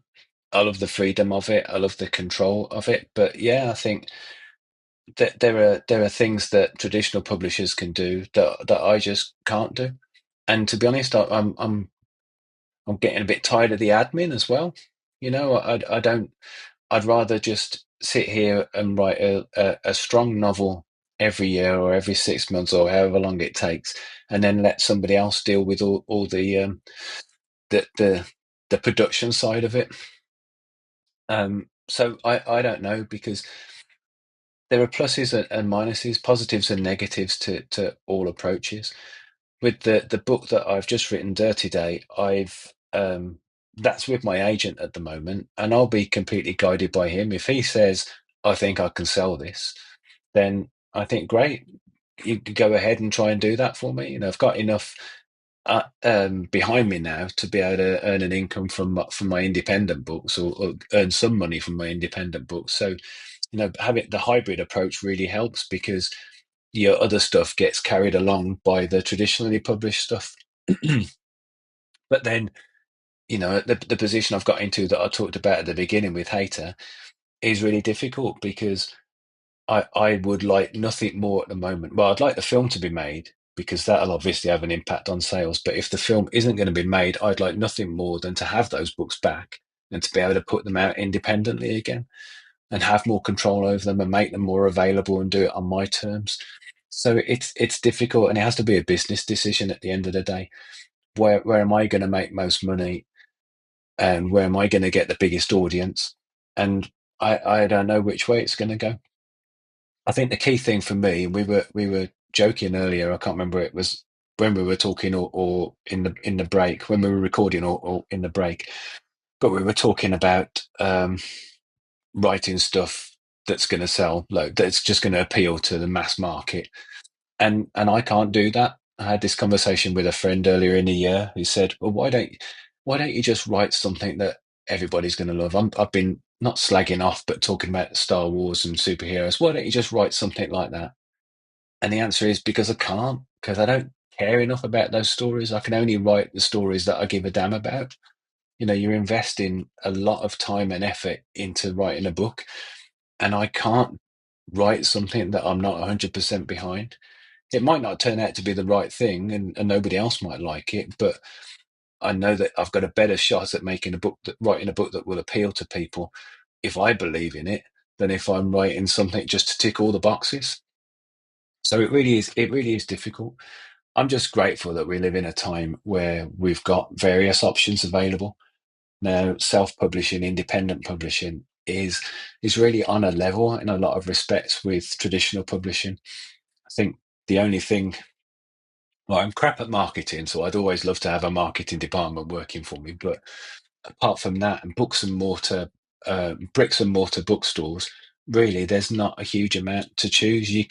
If you invest the time and the effort to find the readers and find the audience, and you've written a book of sufficient quality, then you should be able to do enough with that book, regardless of which route you take.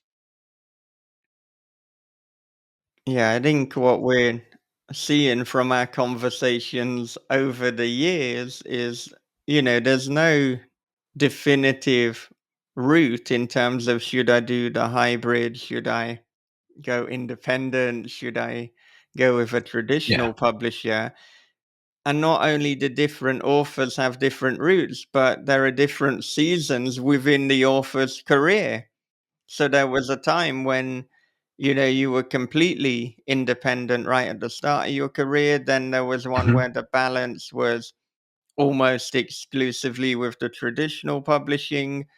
Right now, you've shifted more towards independent. But as you're saying, if the opportunity arises, then you might go a little bit back the other way. And I think it's just looking at what your needs are and what your wants are at the Mhm. time. So sometimes and also it depends on, what the whole kind of financial portfolio and life picture is like. For some people, writing is the only financial concern. That is the job.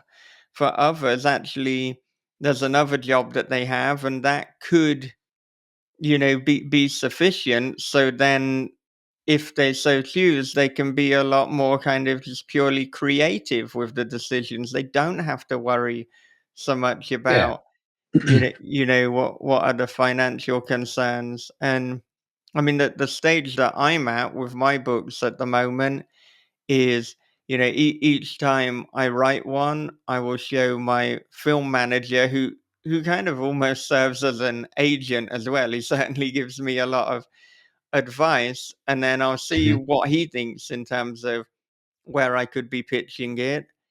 If I think there's a traditional publisher that I could have a shot with, then I will contact them about it.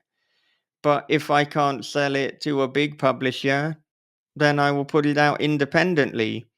So kind of the current plan is either go big or go indie. So then it's a binary. I don't have to worry about all the other options because it's this or it's that. And I think that simplification actually makes it quite a bit easier. Yeah, no, I think you're right. I'm very fortunate to have had the experiences that I've had with traditional publishing. But at the moment, there's a part of me that thinks, as I said, oh, I wish I'd got all the rights myself, because I know that I could do more with it. Because I mean, Hater came out 15 years ago now, and it's of no until if and when the film thing happens, it'll just sit there now. It's not there's no reason for them to start pushing those books again, because they're old, they're still in print. You know, they've got print on demand now, so they're never going to go out of print. People can always get them, but they don't have any reason to push them at the moment, whereas I do, and it's quite frustrating. So I'm very glad to have had the experience with traditional publishers. I think it made me a better independent publisher, being able to look at how the nuts and bolts of book production work, and really pick apart the books. I think I've probably mentioned before, but Gallant's in the UK, they changed their mind about publishing one of the autumn books in hardback, but they let me do it through Infected Books and sent me all the files that they got prepared. So I'd got the publisher's files, and I could look and think, oh right, so you use that font. Oh, and you put numerals in that font there, and you do this space between the lines. And I learned so much from picking apart their book, that I was able to elevate my books, to my independent books, to a different level. I've lost my thread now. I can't remember what I was saying. Sorry, it's late or early or middle of the Yeah. day, depending on who you're talking to. Right, right. Well, I mean, one thing you said about Dirty Day is that it's set in London, or at least it starts in London. We know that there is an element of Yeah, London, and then relatively recently you put out the Autumn London trilogy, which begs the yeah. question, why are you writing about London so much? That is a very good question, because I mentioned the Bleed books earlier, the ones I wrote with Tufo and Philbrook, and my part of that began in London as well. I don't really know. I can answer the question with the autumn books. Um, as I said, I took a period of time. I was writing full time, and then I went back to work just for my mental health and just to get a different perspective on things again for a while. And I ended up going to quite a few meetings in central London. And I remember just walking through, by the monument, um, so very close to the Thames, and the embankment, all that kind of area. I remember walking around there on the way to Tower Bridge, and you've got all these iconic things, and so many people, and so many cars, and so much stuff going on. And I just thought to myself, this would be a really shit place to be at the end of the world. And that's where the Autumn trilogy came from, because the original books were always, oh, I'm over here on my own and there's nobody else around. Oh, and now the dead are walking. But with this one, it was, shit, I'm stuck in London and there are about 7 million corpses all around me, and they're all moving, and where am I going to go? What am I going to do? Uh, so that's where that came from. But I can't really be too specific about why Dirty Day takes place in London. It does take place completely in London, but there's there's a big reason as to why that would happen, which kind of ties into another series of books that I've been talking about writing for a long time, um, which start off with something pretty horrible happening in London, so that it's a bit connected with that. So the location is integral, really.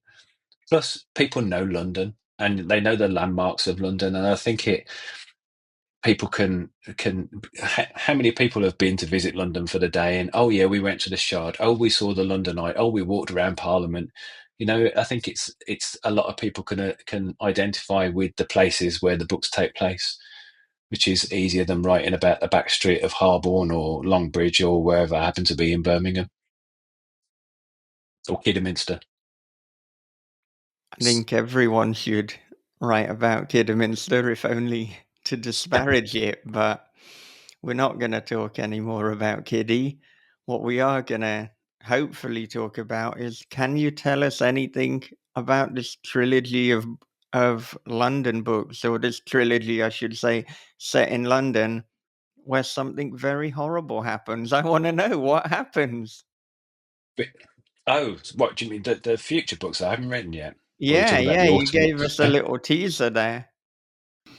Yeah, it's a series that I've been planning for literally for a decade. And you mentioned earlier that sometimes you can't write books until you get to a specific point, and this is one of those occasions.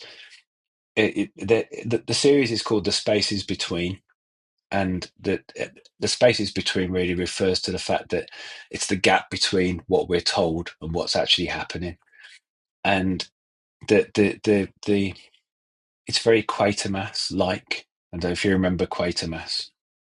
But I I do, think I said to you yeah. in an email recently, I'm fascinated by Quatermass. I just love the whole premise of it because you've got this doddering old professor who knows a hell of a lot more than anybody else, and he's having to save the world from an alien invasion or a deadly disease or something that's been planted in the subconscious by Martians hundreds of years ago, and he's got to deal with all of these things, but he's also got to cut through the bullshit of British bureaucracy and politics and all that kind of nonsense. And I've always loved the idea of those two things going together. So the basic premise of the spaces between is that um, the thing that happens at the start or has happened, and this isn't necessarily what happens at the end of Dirty Day, but London is nuked in a terrorist attack. So everything that was in London, because it's so central to the way the UK runs, is suddenly not there anymore. So power kind of devolves a little bit, and a billionaire builds, and it was building a new city. It was going to be this luxury pad, but it ends up being this place called Elysian Fields, which is where a lot of people who've been displaced from London end up. And rather than being this utopia, it becomes a ghetto. And the stories are about it's five novels that are there's an overarching theme, but each one is individual, and they're written from the point of view of a social worker who goes into this place, which is hell on earth, and tries to do a little bit of good. And the deeper he digs there, the more he finds out, oh, why is this place here? What's going on there? Why has this place got subway tracks when it hasn't got a subway? Just weird things like that. So it's kind of yeah, it's dystopia wrapped up as a utopia a little bit. But that will be very, I think, crime orientated and action orientated. But gradually, as the series progresses, it'll move more into horror and science fiction. I can't say much more than that. I've been talking about it for years and I haven't written a word yet. And it occurs to me too that earlier you were saying how freeing and enjoyable it is to write standalones. And just as you're getting into that groove, you decide to also throw a True, trilogy in. true. But I did say there it's standalone stories with an overarching theme. Okay, because so yeah, I really do want to keep writing standalone stories, and I love the idea of a series where this guy sorts out this problem, and then he sorts out that problem, and then he sorts out this problem, and then joins the dots and thinks, oh shit, this is all connected. And if that's all connected, then it means something really bad is about to happen. And I'm being really vague here. Yeah, it also occurs to me, I said that you've been interested in writing about London, but I think as well you're just interested in destroying London or changing the entire map of the situation. I mean, if we look at autumn London, then yeah, everything that has worked has become completely meaningless. And Mhm. that there's a very thinly veiled, thinly disguised politician that is clearly, a Tory politician. I think Oh, that the how can you name say is that? something like Not Dominic Gove, which is very, very Dominic Grove, yeah. Dominic Grove. Yeah, that's Yeah, it. So very much a combination or a near combination of two Tory politicians, and I would say that his 100%. behaviour is somewhat similar too. Yeah, no, that's very true. And go after what the Tories have done over the last decade and a bit. They deserve it, you know? Um, but yeah, I think I do have, I guess, a kind of fascination with London in that it doesn't quite fit with the rest of the UK, or it doesn't fit at all. Londoners do, but there's something about London and the political class there and the royals and everything. It's like a separate world that's kind of been bolted on. It's like its own little country in some ways. I do love it. It's nice to visit, but it doesn't feel like home to me, you know? So and so it's not so much about London destroying London. That's not what I really write about. It's about just changing the dynamic in the country a little bit. You know, that over the last few years, certainly the last few decades, governance has been so heavily focused on London that other areas have just been forgotten. And it's nice to be able to level that out a little bit without getting too boring and political. Yeah, I totally agree with what you're saying about London feeling like a different country within the UK. And, now that I live in Japan and so I only visit the UK occasionally, I do find that different areas have a different feel to a point where they could be a different country. I mean, Cornwall, I feel, is another obvious one. And Yeah, I mean, even, you go to the Lake District, for example, that's going to have a very different feel to a day in Warwick. Even a day yeah. in Warwick compared to a day in Coventry is going to have a different feel. I absolutely agree. And that's something that should be embraced, I think. I mentioned earlier about traveling. Honestly, my couple of weeks spent in Japan last year absolutely transformed my mind. It was just incredible, and all the places I've been fortunate enough to visit over the years have really altered my perspective. We've been to a lot of Scandinavian countries and Norway, Sweden, Denmark, and it's just a whole different way of life, and it's incredible. I love just sampling different cultures and different places, and I think it's the same in the UK. I think the issue I have with London is that there's this it, it, there's this superior class or these elites who've done a hell of a lot of damage to our country. The public school boys that were running the government for the last however many years, who have no experience of life, no understanding of life, but have been bred to be rulers, and they're useless. And the royal family, I can't. Oh, don't get me started on the royal family. What's the point? They're leeches. They have no relevance to my life and to a lot of people's lives. And I really take offense at the fact that there's so much control that emanates from that and that class and that organization and that strata, whatever you want to call it. But I absolutely embrace the fact that there are so many different communities in the UK.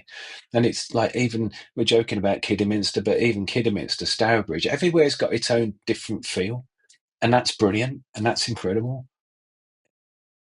But the point, it gets difficult where this part here is saying, well, this is how we do it, and everybody has to jump to that tune.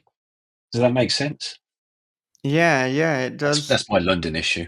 It does make sense. And I could imagine, even some Londoners listening might take a little bit of umbrage at some of the comments too, because I think what you're talking about is mostly central London, but Yeah, that has a no, completely absolutely. different Yeah, feel. For South Londoners, they're like, well, hang on a minute, this isn't really reflecting my yeah, life at all. And I mean, in terms of the monarchy and the royals, and this is getting dangerously close to the kind of things we just talk about off air in a pub, not for public consumption. But yeah, my understanding would be really, I mean, these days they are a commodity. They are a way of bringing money in because, to some people, they're an attraction, they're a novelty.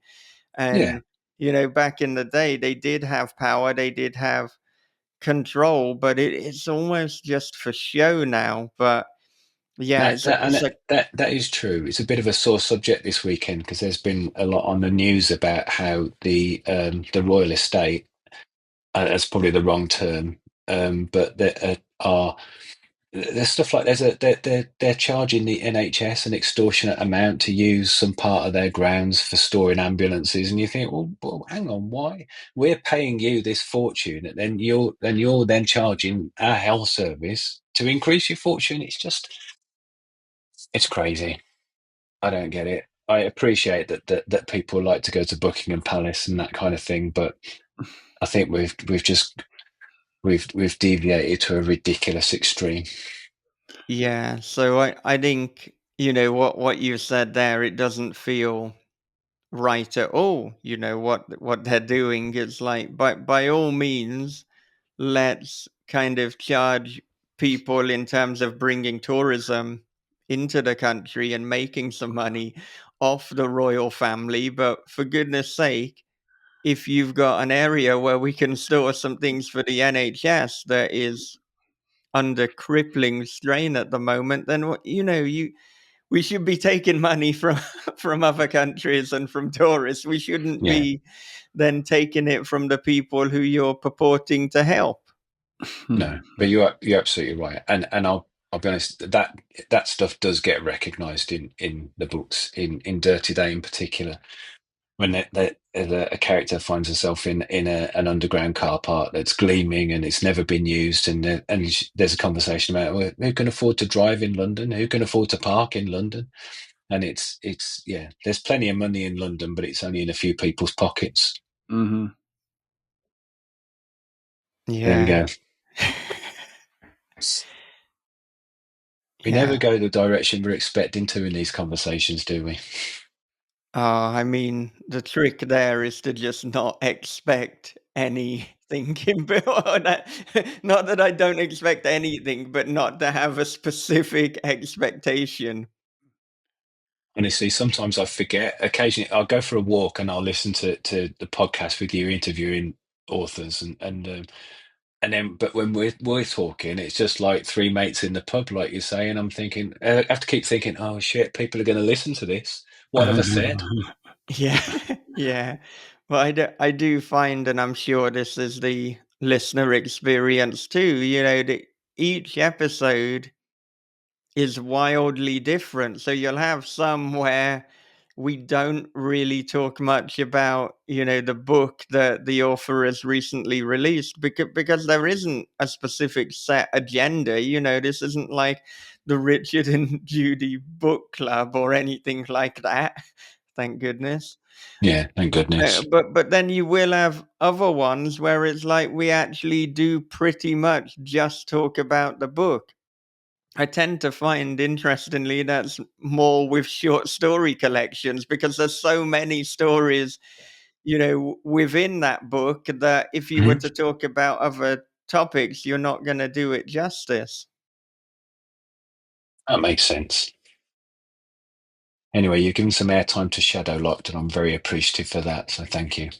Yeah, yeah. Well, I mean, it's a fantastic book. It is up there with the best that I've read this year. I kind of Thank you. want to say it's one of your best books, but it's so radically different to Autumn and Hater that it's like, wow, how do you even compare anyway? It's like comparing an extreme metal band with like a rock band. They're from a different genre Yeah. altogether, but it is a hugely enjoyable experience. As I said, it went in directions that I didn't think it would go in, and I was hooked from start to finish. There was no point where I got bored or felt this is filler, which unfortunately sometimes can happen, with books, but it just, I wanted to keep reading, and, surely that is job Yeah, done with any I, story. I really appreciate that, and thank you. But I mean, we've said that it's difficult to market. Has there been a difference with your approach to marketing? And then linked with that, what kind of things are you doing for marketing, and what might you do for the future? I am rubbish at marketing. I think I'm getting worse at it. I don't know whether I just hate it even more now. It's so frustrating because I love writing, and if I could just sit here all day every day and just write stuff, I'd do that. And sometimes I have my to-do list every day, and I get to the point, oh yeah, you've got to send a tweet about autumn today, or you've got to post something about this book or this recommendation, I find it a real drain, and it shouldn't be.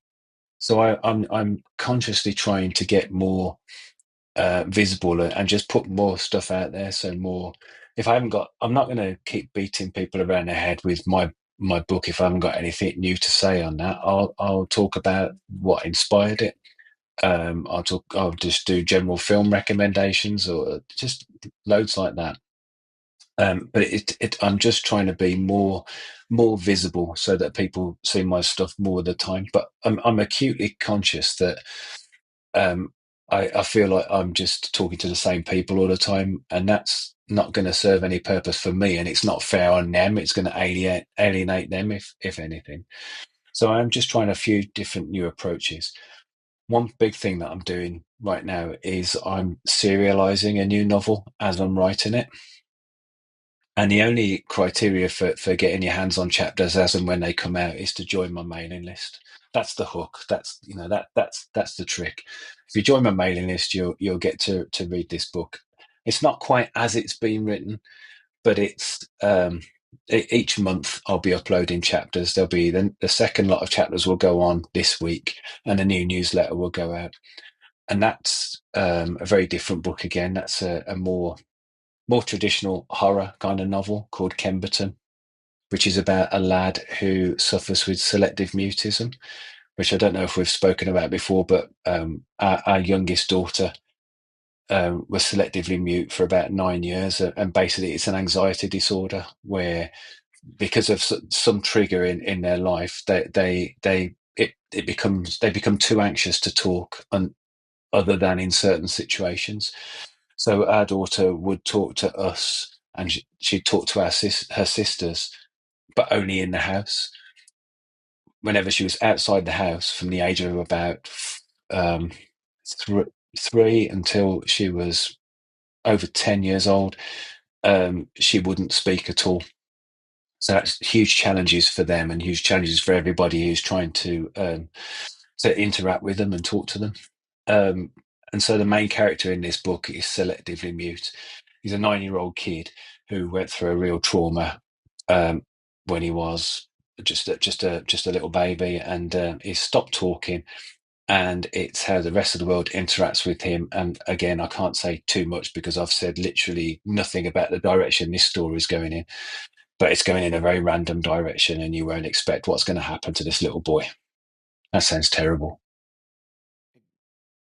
Well, I mean, often I've noticed you say that, like, you don't feel that you've explained something well, but every single time in this conversation, you've mentioned a story that you're working on or that you've written. I want to read it. So, Mm-hmm.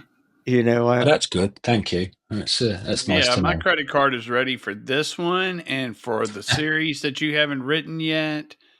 Well, Is it Kemberton's no? free for all, so get Yeah, in yeah, there. yeah, you don't yeah, need save a to little give your money. credit card details there, Bob. Yeah, that's good. That's And good. and and one assumes, for people listening to this, and one hopes that, if they're not subscribed now and they do subscribe, there's a way that they can go back and they can view Oh yeah, the previous yeah. chapters. It's not like start now at No, chapter 7. no. So what I've done is, I see. I think I'm smart, but I'm not tech savvy at all. So what I've done is there's a subscriber specific website which will get updated every month, and there's like a repository for. I've put some old short stories on there that aren't available anywhere else, and I'm putting the chapters of Kemberton. All of them will be up there. The whole book will appear on there. I don't know how long it will stay there, because if it's any good, I'll take it off and rewrite it and publish it possibly. But yeah, it's always going to be there. The hook is that there's a password, and the password will change every month. So you've got to stay subscribed to the newsletter if you want the password. That's the idea. See, It's there's a more, keen marketer more, in here somewhere, yeah, but it yeah. just It's struggles more. to come out. You said you hate admin, but it is more admin work for you because you got to change the password. But Yeah, yeah, that's fun. It's a character from one of my books with a random 2 digits at the end. So there you go. Oh, now there might be people who are trying to hack it, but it would be much more efficient for them just to subscribe and get Sign it. up to the bloody newsletter for goodness sake. Yeah, Because you yeah. I also get, you get like there's pre-releases that people can sign up for as well, and every month there's a signed book discount, so that will only be there for a month, so you can get a certain title at a reduced price. And this month it's going to be this little beauty, which I'm very proud of. This is the Autumn London trilogy, and it's a proper doorstop. It's amazing. I don't know if it's the right. It looks amazing. I'm not saying the writing's amazing, but this is 800 and something pages of zombie nonsense. There you go. That's how they Well, made horror books back in the day. We're I going old know. school. But if anybody gave me a book like that to read, I'd say, "Oh no, I'm all right, thanks." Have you got anything shorter? So 3 novels, 7 short stories in there. Poor old Aubrey, long-suffering audiobook narrator, got through 33 and a half hours recording that damn thing for me. Yeah. Yeah, I've listened to the first in the Autumn London trilogy. It's very, very good. And I mean Autumn's narration in general is just superb. I mean, people may know that off the back of your recommendation and me hearing him narrate your stuff, he did House of Bad Memories for me, but he's also done the book that we mentioned by Dan Howarth, Last Night of Freedom. Mhm. He did Shadowlocked. He does everything by you. If you write a book, chances are Aubrey has narrated it. Well, certainly over the last couple of years, but he's Yeah, he's an amazing talent. He really is. He's this one in particular. There's something like 60 characters across the 3 novels and 7 short stories, and each one of them has a different voice, and it's quite incredible to hear the way that he does it. It's so skillful. And he has messed up with accents a couple of times, and I've caught them. And you can just the software he uses. Well, I'm sure you know from your experience with him. He just says, "Oh, I'll change that line." Bang, it's done, and it's just he's a force of nature. He really is. yeah, yeah. It's If a anybody's funny, li- if funny anybody in the guy U, too. he is a funny guy. If anybody in the UK is interested, and I haven't watched it yet, but Ben Wheatley has made a zombie TV series on Channel 4 called Generation Z. Um, I don't know very much about it at all, other than it's old people who become zombies, and Aubrey's actually in it. So I'm going to be checking that out. He That's plays a sing, amazing. yeah, he plays a singing soldier. He's a very good singer as well. Yeah, yeah. I mean, my understanding is he used to do singing before he got into narration. I mean, everyone. I'm not meaning to plug another episode, but everyone can kind of find out about that backstory because we did on This Is Horror an episode with him, and I'm pretty sure it's the most in-depth interview there's been with Aubrey Parsons. So you Oh, can. he's absolutely brilliant. He's certainly is well worth your time having a listen. Oh yeah, definitely. Well, I mean, in terms of this novel that you're serializing, we haven't told people what is the website? Where can they go to actually Uh, subscribe? We've said about 5 times subscribe. yeah. We haven't told them how to. You can just get to it from my main website, which is davidmoody.net. And at the bottom of every page in the footer, you'll see a little graphic for The Infected. The website is called The Infected. And honestly, there's nothing untoward will happen with your data at all. I just want to share this stuff. So it's yeah, there's no hook. If you don't like it, unsubscribe. You know, it's just a way to get, I think, more people interested in what I'm doing, and hopefully, as the story of Kemberton progresses, more and more people will get involved. It's also really interesting writing a novel like this because it's very much not what I wanted to do. It's not. It goes against everything that I normally do. I like to sit here in isolation and just write a story. But with this one, it's the there's instantaneous feedback every time a chapter goes up, which is a new experience. So we'll see how it works out. It does feel a little bit pressured already, because when you're writing something, you think, okay, well, next draft, I can just change that in chapter 2 or chapter 3. And now I'm thinking, oh shit, chapter 2 and chapter 3, they're already up there. I can't change it now. I've got to work with it. So it's an interesting experience, and I think intentionally designed to push me outside my comfort zone a little bit, a big bit actually. Yeah, it sounds very similar to what Jack Palahniuk did with Greener Pastures on his blog, and then he rewrote it and reimagined it as Shock Induction, which just came out about a month ago. So yeah, that's another good reason for people to subscribe and to read it now. You've said that there might be a kind of book version of it, but it's invariably going to be much different, or at least it will be different. And so to almost in reading both of them, you get a kind of insight into that creative process and how things change. And I'm always fascinated by that, reading like older versions and different drafts and seeing, what happened. I mean, with Haruki Murakami, the Wind Up Bird Chronicle, it was originally just a short story that then evolved into this massive novel. And even with Eric LaRocca, he put out the book Everything the Darkness Eats, and then he's going to be putting out a revised edition. Brian Asman is going to do the same with the brilliantly titled Man, Fuck This House. So, yeah, Yeah, that is Brian a Keane brilliant has done it. title. Yeah, yeah. Yeah, Brian Keane, Raf James White. I'm going to stop listing authors or it's going to become a very weird conversation. The point is that it's a very interesting process, but particularly for the people listening who are creatives, because you're going to learn more about writing in the reading and be it's actually entertained at the same time. 100%. I've actually a year ago, sorry, 10 years ago, I released a book called Strangers, which is it's good, it's okay.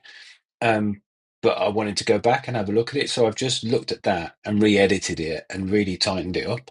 So I'm going to put out a new edition of that early next year.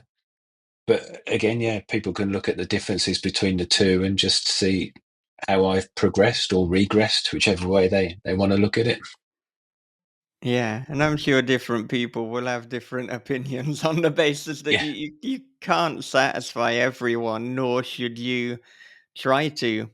That's why we're yeah, not writing generic by the numbers books, as exactly. alluded to on air and mentioned very explicitly off air.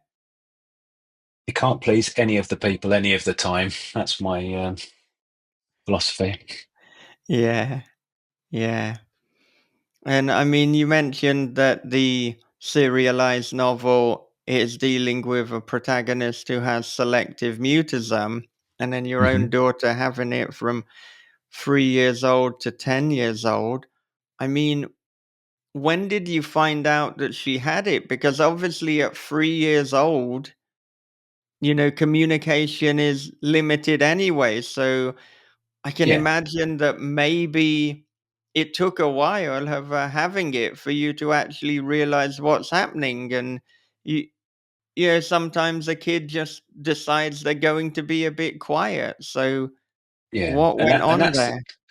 that's one of the real frustrations for people who've got selective mutism, is that they are often people think they're just being difficult, and they're really not. It's an anxiety. It's a phobia almost of talking in certain situations. With our daughter, it was down to an event that happened to do with one of her older sisters. Um, and the upshot was that we just noticed that she stopped talking to her grandparents, to my parents first of all, and then we realised it was a wider group, and then we realised, oh, hang on, she's only talking to us.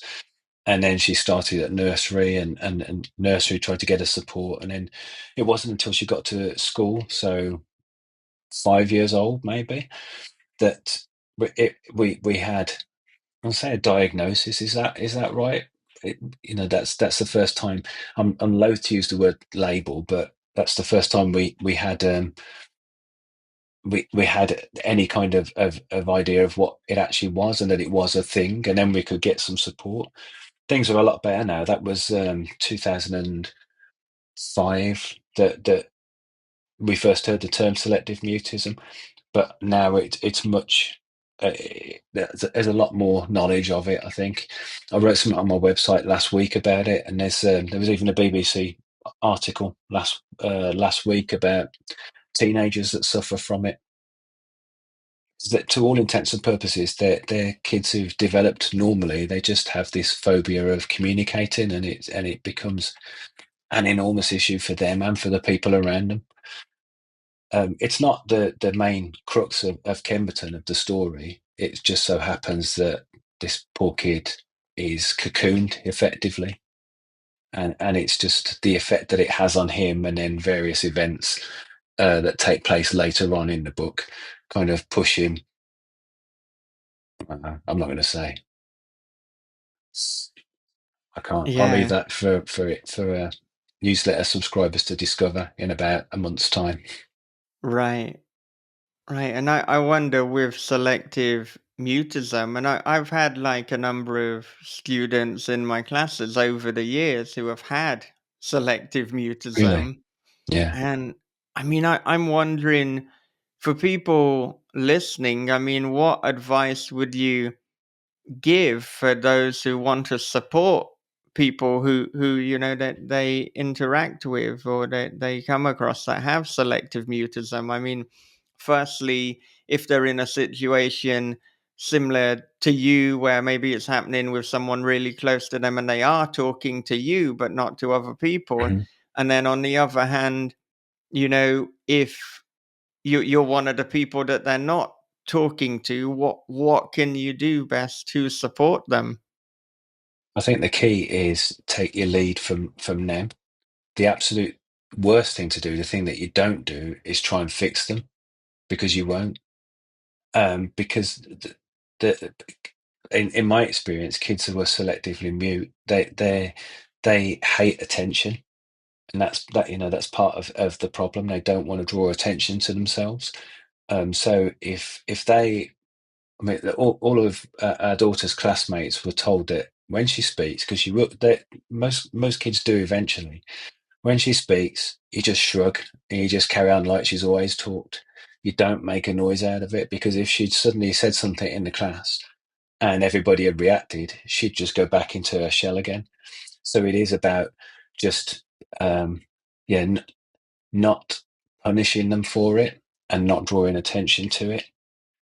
What we ended up doing, my wife in particular, she was absolutely brilliant. She'd go into school um, every day, at the end of every day, and the term for it that we were given is sliding. I think sliding in, where she would just make it with each session just easier for our daughter to speak. So first of all, it would just be my wife and our daughter in a classroom with nobody else, and then they'd have a conversation, and then my daughter's closest friend would come in a few weeks later, and then we'd see if she would talk while her friend was in the classroom. And then, over the course of months and years, even, it got to the point where she'd talk to this group of kids, and then eventually a teacher came in and she spoke there, and then it was almost overnight once we'd got to that point, and she was suddenly just talking. It's the most bizarre thing.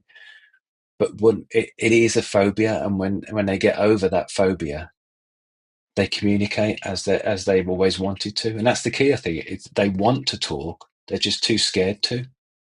And our daughter used to say, "Every day I try and do it, but every day I blow it." And they put so much pressure on themselves. It really is the strangest situation for a kid to be in, and it just it was so it was really hard going, and I just thought that it would be interesting to put a character in a book who's in the same situation with a lot of horrific stuff going on around him, and he can't talk. He can't say help, or he can't say, I'm going to do this. You know, he literally has got no voice.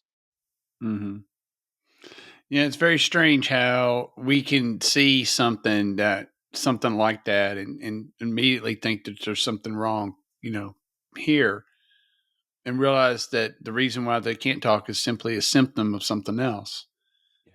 And you have to broaden your perspective and go, okay, what is causing this? I'm so glad there's some support for that now, because that Yeah. sounds like something that initially would be horrifying for not only for the parents and friends, but the actual person suffering from the symptom. There's something underlying there. Yeah, no, you're absolutely right. It was horrific for our daughter to start with. And the nursery that she went to didn't buy into this at all. They thought, no, she's got developmental problems. And we're saying, no, she hasn't. And we ended up videotaping her reading a book.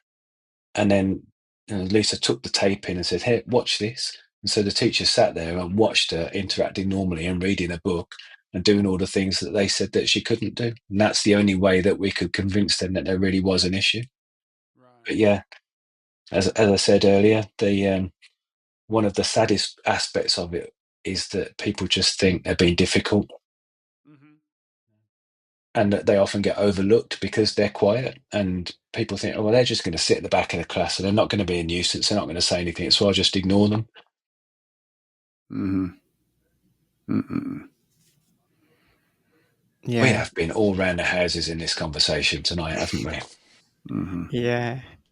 Yeah. And it sounds like with selective mutism, as let's say for teachers in the classroom, there's a balance to be struck, whereas you don't want to completely ignore them, but you also don't want to draw attention to them. And I mean, for me, like I'm thinking of someone specifically who has it, and you just like give her the work that has to be done, but you certainly don't call on her when you're looking for volunteers or you're Yeah, like nominating people to give an answer. But she's very bright, and if you explain the work and then you put the work in front of her, then it's gonna get done. But she's just not going to talk. yeah, So that there's giving that balance, but not ignoring her and being like, "Oh, okay, she doesn't talk, so I'm not gonna bother," yeah. and try. Finding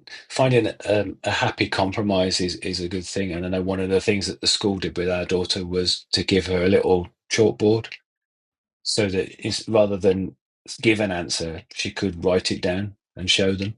Or if she needed Yeah, help with something, she could write her question down. So it's about finding ways to communicate.